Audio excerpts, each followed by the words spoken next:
Vandag het ek die voorreg om met Celeste Engelbreg te gesels. Baie welkom Celeste. Baie dankie. Dankie dat ek die geleentheid kan kry om my storie ook te deel. Jy was vir ons 'n groot voorreg. Dankie. Vir Ja. iemand wat nou vandag luister en jy nog nooit ontmoet het nie. Vertel vir ons 'n bietjie van jouself. Wat is vir jou belangrik? En hoe het die lewe gelyk voordat jy jou diagnose ontvang het? Shoes eintlik ja, ek sê altyd ek kom 'n bietjie van oral af.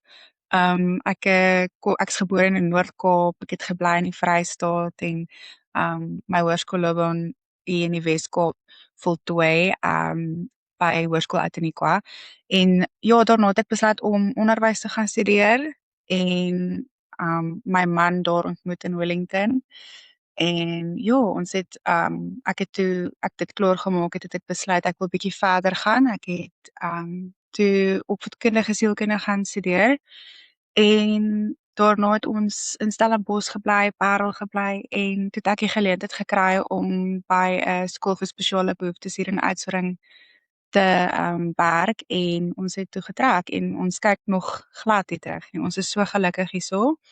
Um En ja, ons het hier my dogtertjie is nou 3 jaar oud. Ons het net die een dogtertjie. Oh. En ja, so ek werk en ek is 'n mamma en ek is 'n vrou en ja, ons het net 'n baie lekker lewe hier in Oudtshoorn. En wat vir my belangrik is familietyd. Om vir my kind lekker herinneringe te gee. Ek wil hê sy die dag wat sy ouer is met sy kan onthou. Ons het altyd lekker goedjies gaan doen. Al is dit om in die veld hier agter by die huis te gaan stap of na die wilgewandel wat net hier buite is te gaan en ja, so en dan die belangrikste van alles is om God in die middel van alles te hê. Ja, om in ons lewe te hê konstant, ja. Verseker. Ag, dis amazing. Ja. So wanneer het jy nou eers vir die eerste keer gevoel, iets is nou nie reg nie. Dit voel asof daar iets Ja. fout is en hoe het daai pad verloop tot en met 'n diagnose? So ek het omdat kanker redelik baie in ons familie is, het ek 'n gereeld selfondersoek gedoen.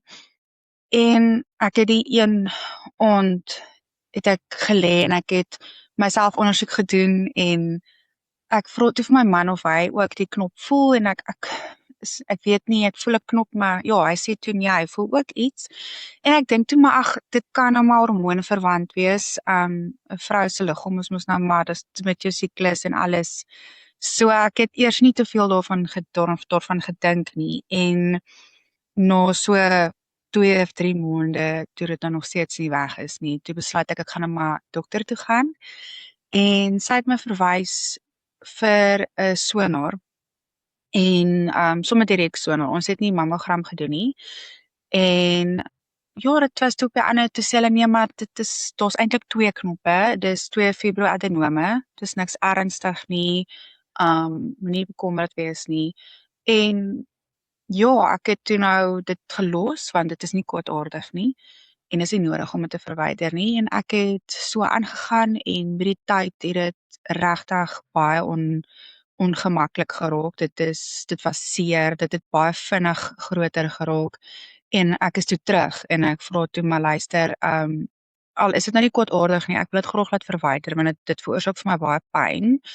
En dit was toe nou al groot genoeg dat die medies sê okay, kom, dis reg, ja, ons keer dit goed en ons kan dit verwyder en die oomblik wat die chirurg oopgesny het sy gesien dis kanker. So sy het ook na die sonar gekyk en ook gesê dis 2 fibroadenome, niks het snaaks gelyk nie. Selfs my onkoloog na die tyd het vir my gesê dit lyk nie soos kanker nie. So ja, ek dink dit is maar absoluut net ek het maar geluister na my liggaam en ja, ek is baie bly ek het. Ja, Sjoe. so dit is hoe ons toe nou uitgevind het.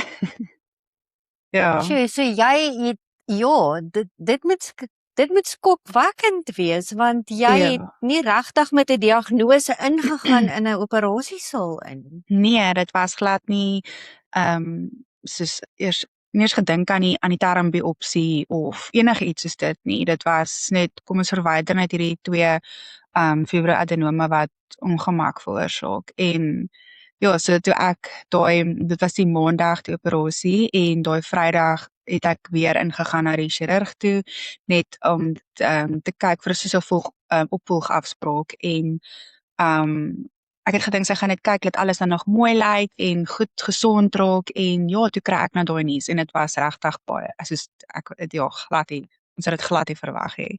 Ja. Goeie genigtig. Ja nee, Mm. ek kan dit nou goed glo. Dit ja. Sjoe. Ja. So, Ja, dit in jou eie was woorde, wat was hulle diagnose nou vir jou? so, ek is gediagnoseer met triple negatief borskanker. Ek weet nie of dit die korrekte Afrikaanse term is nie. Maar basies wat dit beteken is dit toets die kankerselle toets nie vir estrogen reseptors nie, dit toets nie positief vir progesteroon reseptors nie en dit produseer ook nie die HER2 proteïen nie. So daai proteïen maak dat selle mos dan baie vinniger groei. So basies beteken dit toets vir al 3 daai goedjies negatief, daarom word dit dan nou triple negatief genoem. En daarom sal geen hormoonbehandeling eintlik effektief wees nie. So die enigste behandeling wat regtig maar effektief is met dit is maar chemoterapie, bestraling, chirurgie en dan kan jy immunoterapie mos nou saam met dit ook doen. So Korrek, ja, dis maar 'n baie aggressiewe kanker. En korrek. ja, ek dink hulle praat ook van vrouens wat die BRCA1 geen het of mutasie het, kan dit ook is ook geneig om dit te kan kry. Ja. Waarvoor ek gelukkig negatief getoets het. So ja. As jy teruggaan na daai dag toe, wat het deur jou gedagtes gegaan nou daai Vrydag en Ja. was jou man saam met jou daar? Hoe het dit Ja, gewerk by jou? my man was saam, my ma was ook saam. Ons het oorgery George toe. O, sjoe. En ja, so sy het in die kar gesit met my dogtertjie en ek en my man is in en ag die chirurg, sy's amazing en kan ek maar aan hom sê. Sy Absoluut, absoluut. dit Hulle is is engelmense, dokter jy's welkom. ja, dokter Rachel de Bruin en is 'n ongelooflike vrou en sy het sommer net dadelik met die hele sak patats daar het sy daar uitgekom en ek meen daar's seker nie 'n beter manier om dit te doen nie. Ja, so ons het ingegaan, sy het gekyk na alles en ek het gaan sit en toe sê sy gaan nou sommer net sê dis kanker. En ek sal nooit daai oomblik vergeet nie. Ek het dadelik heeltemal uitgesny. Soos en ek het nie gehuil nie, ek het geen reaksie getoon nie. Ek het ook nie regtig meer geluister nie. Sy het haar probeer verduidelik wat se tipe borskanker dit is. My man, ek onthou hy het klomp vrae daar gevra en ek het net daar gesit want ek weet jy, ek was net in so 'n toestand van skok gewees en ek het net absoluut geen reaksie getoon binne die spreekkamer nie. En ons is toe daar uit. Ek onthou toe ek uitstap het ek my een hoërskool onderwyser gesien sit met sy vrou daar in die spreekkamer en ek het hulle gegroet net so vinnig en ek het daar uitgeloop en ons is karre toe en ja, ek klim in en my ma vra en wat sê sy hoe dit gegaan, lyk alles goed en ek sê vir hom maar ek het kanker. En sy het meer van 'n reaksie as ek getoon, my man ook. En ek het dit toe weer gesê, ek het borskanker. En daar begin ek toe nou so bietjie emosioneel raak en ek begin te huil en toe kom daar soos 'n vloed van woede en kwaad en hartseer en net soos alles gelyk stroom so oor my en wat ek nie nou genoem het nie is my dogtertjie het spesiale behoeftes. So ons is met die swangerskap en na die swangerskap is ons deur baie en toe nou nog dit ook. Toe vra ek vir die Here, wat nog? Maar kliphard, wat nog? En ek ek sal nooit daai oomblik vergeet nie, daar's nie vir my 'n beter manier om dit te verskryf as die Here het my getik oor my vingers nie. En my net soos teruggebring en gesê soos jy gaan glad nie so reageer nie. Het ek jou al ooit verlaat? Ek het jou nog nooit verlaat nie.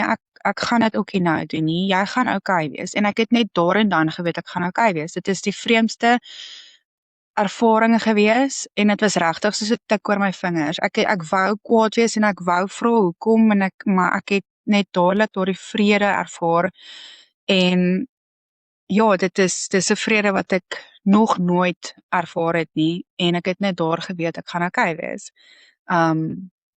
En natuurlik het ek nog baie gehuil en ek was nog en ek meen dis normaal om emosies te hê, maar ek het geweet ek gaan okay wees.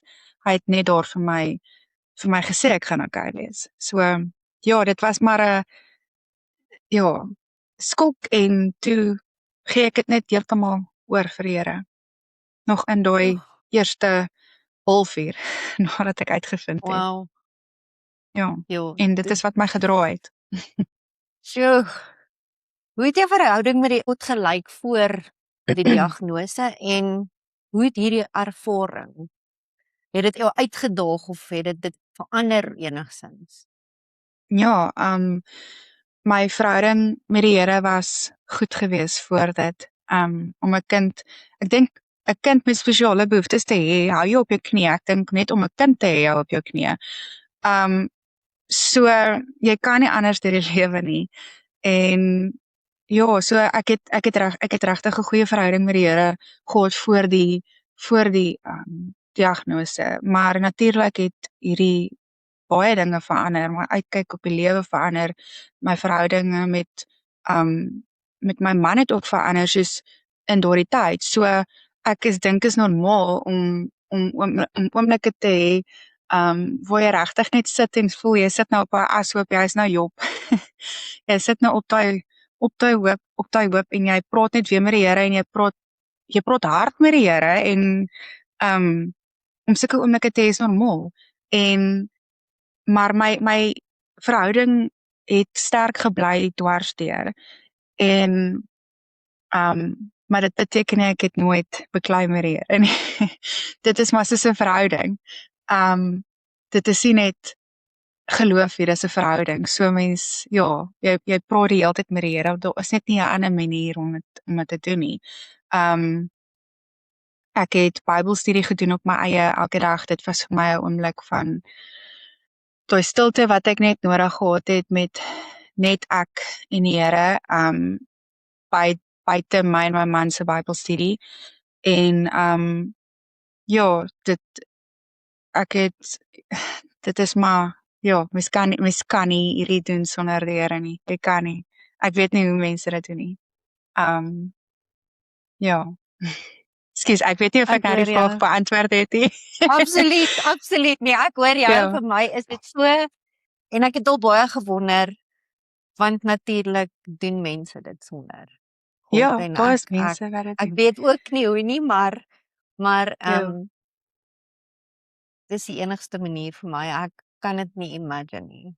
Dit is vir my wat my gedra het. So wanneer dit kom by behandeling, wat se tipe behandeling het jy nog gekyk? Hoe het daai journey gelyk tot vandag toe en hoe het dit jou lewe beïnvloed? Reg, so behandeling het redelik vinnig begin. Dit is triple negatief, so dit is redelik aggressief, so hulle wou so vinnig as moontlik begin. Ek het omtrent 'n week na my diagnose het ek my chemoport gekry wat ek sterk sal aanbeveel vir enige iemand wat nog die pad moet stap, omdat jou are later dit raak regtig moeilik om 'n aar te kan kry om die naald in te kry. So vir die chemoterapie. So daar's mense wat regtig baie gesukkel het terwyl ek daar sit en jy kan sien dis ongemaklik, dis seer, dis nie lekker nie en 'n port is net so vinnig en is elke keer net dis soveel makliker. So dit het ons het begin met dit en ek het baie vinnig nadat ek kan nie onthou presies hoeveel dae nie, maar 2, 3, 4 dae na my port het ek begin met chemoterapie. Ek het begin met die rooi duiwel soos wat hulle dit noem en ons het besluit om dit die rooi hoop te noem. My onkoloog het vir ons gesê dit gee jou hoop en nog 'n kans op lewe. So ons het besluit om eerder positief te praat. en ja, daarna het ek die carboplatin en die Taxol kan nie sy naam lekker heeltemal onthou nie, maar ek het toe dit gekry, 12 sessies van hom. So ekskuus, ek het vergeet om te noem van die rooi het ek 4 sessies gekry elke tweede week en dan die volgende stel het ek 12 gekry elke week. So ek het vir 12 weke toe nou daarna chemo gekry nog. En saam met dit het ek immunoterapie ontvang en ek is baie bevoorreg en baie dankbaar dat ek dit kon ontvang. Dit is verskriklik duur. Ek dink dit is vir een sessie omtrent tussen 80 en 100 000 rand en ek kon 4 ontvang. En ja, ons het vir ex-gratia aansoek gedoen en hulle het dit op die einde van die dag goedgekeur. So ek is baie dankbaar daarvoor. Ek dink my pad sou baie anders gelyk het sonder dit, want ek het soos almal maar aan die einde begin sukkel met my immuniteit, my wit bloedtelling, my hemoglobien. Ek het bloedoortappings gekry, 2 bloedoortappings. Ek moes 2 keer 'n week inspuiting spuit om my witbloedselle of om my beenmerg te aktiveer om witbloedselle te produseer. So ja, dit is maar klomp goedjies wat so tussenin ook nog bykom. En daarna, ek dink dit was omtrent so 'n maand na my chemo geëindig het ek die dubbele mastektomie gehad. Ek wou 'n dubbele mastektomie hê, al was dit net in die regterbors. Ek wou nie oor 'n paar jaar weer teruggaan en weer die pad stap nie. En ek is besig met die rekonstruksieproses. Ons het sommer dadelik daarmee begin. So tans loop ek met expanders. En ons sal in November dan nou voortgaan met die proses. En ja, na die operasie, ek dink dit was 6 weke. Nou kan ek nie self onthou nie. Wat ek toe begin het met bestraling. So ek het 15 sessies gehad. Dit was so 3 weke gewees van bestraling en ja, toe ek weer sien toe is dit verby, toe kon ek weer begin werk. So ja, dit is nogals eintlik crazy om te dink daai hele pad dis ook al weer agter my. Ja. Sjoe. Hierdie is nou nie 'n vraag wat ons bespreek het nie, maar hoe voel die pad met expanders? Ek het al gehoor dis baie ongemaklik, is dit so? Ja, so veral in die begin, dit is nie vir almal dieselfde nie, ek wil net dit sê. Daar's baie vrouens wat dit glad nie ervaar nie, maar hulle noem dit iron chest. Dit voel asof jy veral in die begin 'n bra aan het wat 3 sizes te klein is vir jou en wat so druk en wat jy voel net jy moet dit afhaal, maar jy kan nie. Dit voel letterlik asof jy net jou bors moet afhaal. Dis die beste manier hoe ek dit kan verduidelik.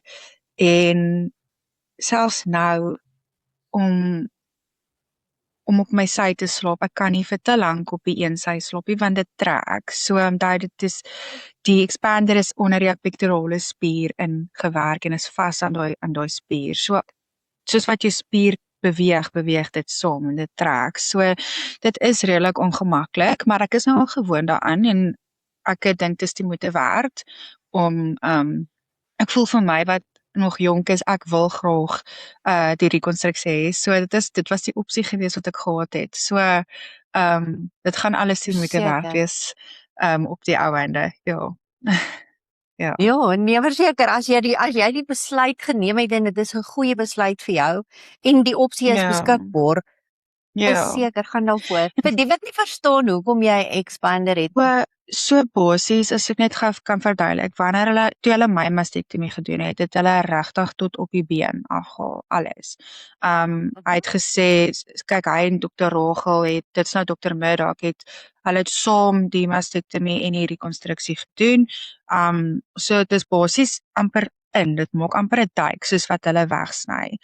En dan vat hulle die vel wat dan hulle rek dit of hulle maak net toe en so met daai ballonnetjie, die expander, moet nou so stelselmatig, soos wat jy nou sê, opgeblaas word. En ek het gesien hoe dit lyk, is so 'n sakkie en dan het hy amper soos 'n chemoport op maar, het hy in en dan spuit hy nou elke week, 2 keer 'n week, het hy ingespuit, spuit hulle saline in en ja, dit is nogals 'n vreemde gevoel. In die begin voel jy dit glad nie want die pynblokkers is nog in werking. So jy voel nog nie eintlik vreeslik iets nie, die vel is nog baie dood. Maar hier aan die einde, as hulle daai lang naald, dit was nogals baie ongemaklik geweest. Maar dan spuit hulle en dan voel dit nogal styf vir 'n rukkie en dan raak jy weer gewoond daaraan en dan oor 2, 3 dae dan spuit hulle weer en dan is dit weer styf en dan raak jy weer gewoond daaraan en ja, dan kan jy nou gaan soos tot waar jy wil gaan, hoe groot jy wil gaan. En maar my tyd was redelik beperk geweest omdat ek toe nou moes nog bestraling kry na die tyd. En ons kan nie dit na die bestraling doen nie omdat jou vel mos nou bietjie fibroos raak. So dan kan jou vel nie meer so lekker strek nie. So hulle moes dit klaar maak voor dit kon plaasvind. Ja. Okay. Wel, ek is bly jy het die opsie gehad en ek is bly jy volg daai pad. As dit die keuse is vir jou, dis amazing. Ja, dankie. Wat is die moeilike dae in daai behandelingsproses? En hoe lyk so 'n dag? Dis die dae wat jy obviously die siek is een ding.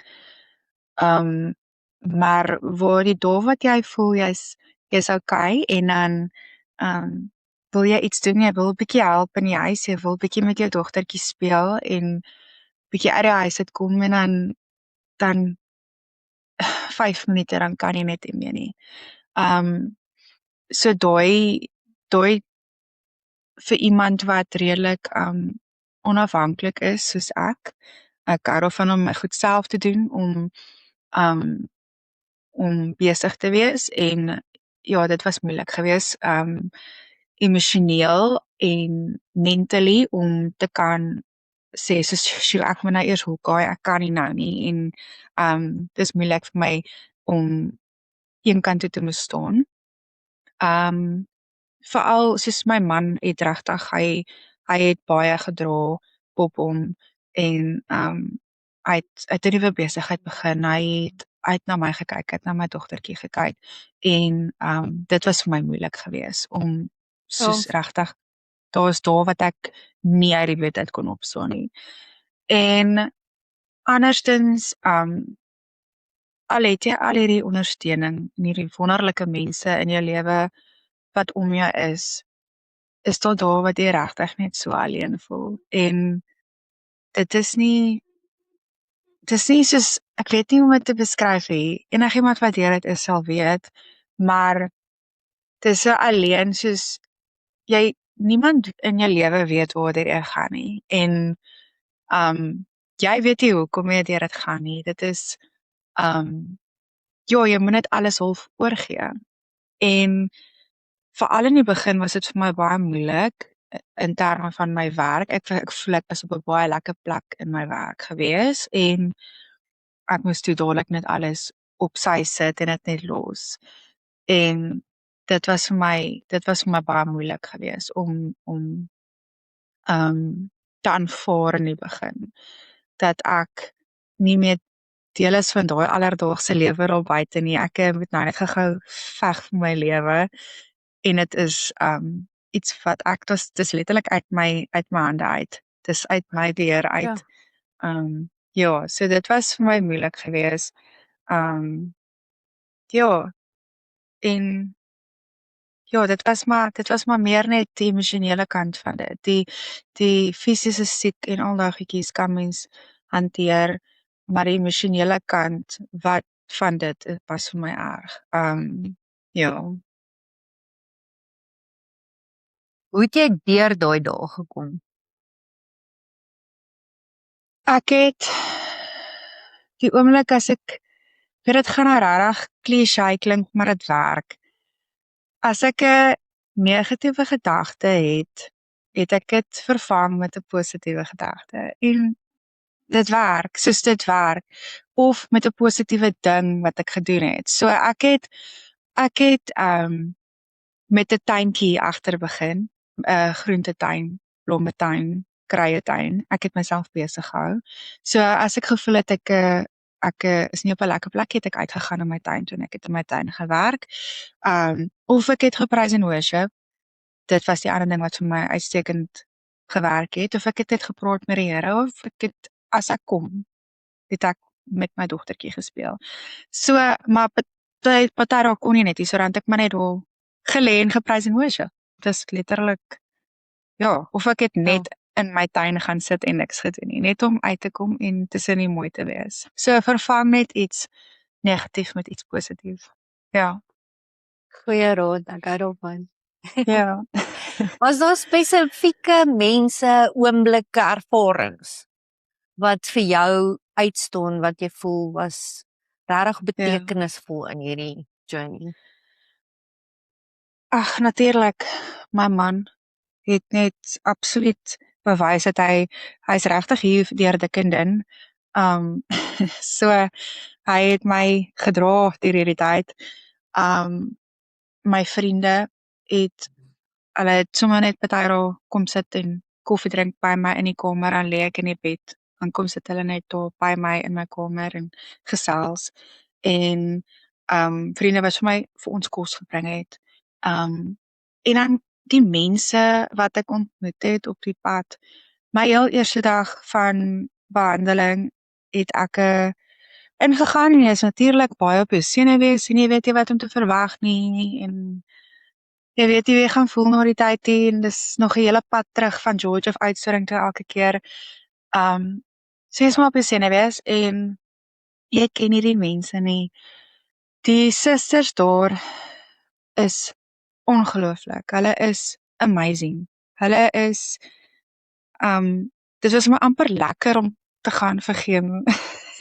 Want jy sit hierdie amazing mense wat jy sien en met praat en wat jy net soos hulle is net so ongelooflik.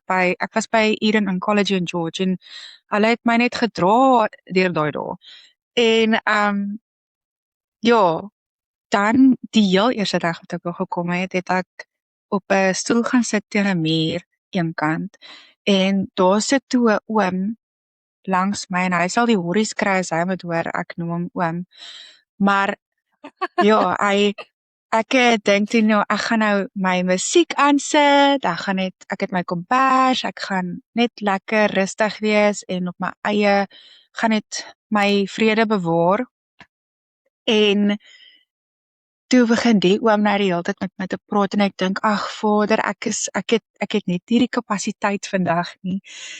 Maar is ek nou nie bly daai oom hy kry regtig nou die horries. Hy het vir my so baie beteken daai dag en ons het so gelag.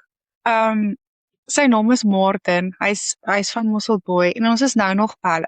Ons praat nou nog. Ons gaan die naweek weer Mosselbaai toe en dan sal ek hom weer sien en hy het ons al genooi en stel 'n naweek by hom gaan bly en hy is ongelooflik. Hy's glad nie 'n oom nie.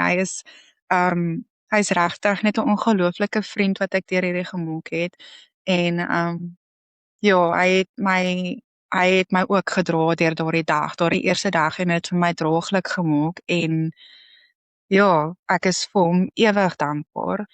Um en so ek net ander mense, vrouens, jong vrouens, jonger as ek wat deur hierdie gaan, vriendinne wat ek uit dit uitgemaak het, wat ek vir ewig sal koester.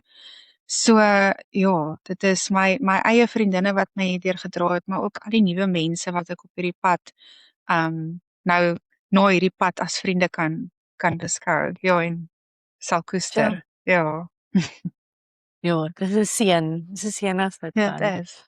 Ja. Wat het jou die meeste verras of teleurgestel in hierdie proses? Sjoe, dit is eintlik vir my nogal so 'n moeilike vraag. Verras van myself. Ek het regtig nie gedink ek gaan nog dit ook kan handle nie en ek het. Ek dink ek is baie meer veerkragtig as wat ek myself krediet voorgee dan. Dink ek is sterker as wat ek gedink het ek is. Dink my geloof is sterker as wat ek dink ek en baie mense gedink het dit is deur al hierdie en ja, dis dis net vir my ongelooflik wat 'n mens kan deurgaan en ek weet daar's mense met soveel erger probleme en situasies as dit wat ek gehad het, maar as dit so die een ding na die ander ding is, dan kan dit nogal so 'n bietjie later voel soos, "Sjoe, kan dit nou stop?" Maar ek het dit gehandle en ons het dit gehandle en ons is ek dink nogals redelik soos goed daardeur en aan die ander kant uit. Teleurgestel, ek weet nie eintlik nie. Ek ek weet nie eintlik of enigiets my teleurgestel het nie. Ek dink ek het hierdie pad mens sal dit nie self kies nie, maar ek is dankbaar vir die pad want as jy kies om dit 'n mooi pad te maak, dan is dit 'n ongelooflike pad wat jy stap. So ek dink hoe jy reageer op jou omstandighede en hoe jy reageer op dit wat die lewe vir jou gee, ja, dit bepaal baie dinge.